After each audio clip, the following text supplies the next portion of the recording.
بھارت اور اس کے حکمرانوں کی تاریخ خوں آشامی سے بری پڑی ہے۔ انگریزوں سے آزادی سے لے کر آج تک بھارت میں اقلیتوں کو کبھی سکھ اور چین سے رہنے نہیں دیا گیا۔ بھارت میں مسلمان، سکھ، عیسائی اور نچلی ذات کے ہندو جو کہ دلت کہلاتے ہیں، وہ بی جے پی، RSS، بجرنگ دل اور شیو سینا کے ہاتھوں محفوظ نہیں ہیں۔ اب سکھ مودی کے نشانے پر ہیں، جن کے خلاف 3 زرعی قوانین کا اطلاق عمل میں لا کر انہیں دانے دانے کا محتاج بنانے کی منصوبہ بندی کی جا چکی ہے۔ چونکہ پنجاب پورے بھارت کو اناج فراہم کرتا ہے، لہذا 3 زرعی قوانین کی منظوری سے پنجاب کے سکھ کسانوں کو اپنی زمینوں سے ہاتھ دھونے پڑیں گے۔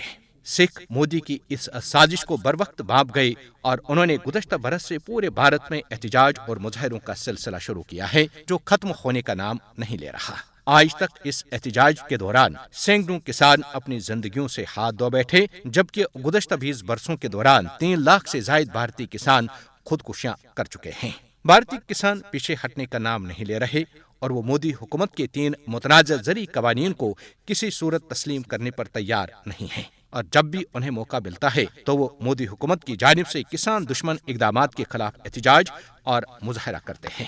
ہریانہ کے شہر کرنال میں کسان دشمن قوانین کے خلاف سکھ احتجاج اور مظاہرہ کر رہے تھے تو انہیں منتشر کرنے کے لیے طاقت کا وحشیانہ استعمال کر کے درجنوں سکھوں کو لہو لہان کیا گیا۔ اس ظلم و بربریت نے جنرل ڈائر کی یاد تازہ کی ہے۔ مودی کے کسان دشمن اقدامات نے سکھوں کو اس قدر مشتعل کیا کہ گزشتہ برس بھارت کے نام نہاد یوم آزادی 15 اگست کے موقع پر بھارتی کسانوں، جن میں زیادہ تعداد سکھوں کی تھی، نے لال قلعے پر سکھوں کا پرچم بھی لہرایا تھا، جس کے نتیجے میں بھارت کو پوری دنیا میں ذلت و رسوائی کا سامنا کرنا پڑا۔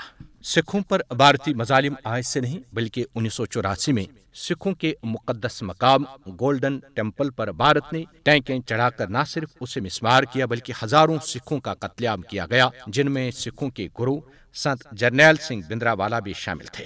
کیا سکھ ان ظالمانہ واقعات کو بھول سکتے ہیں؟ ایسا نہیں ہوگا۔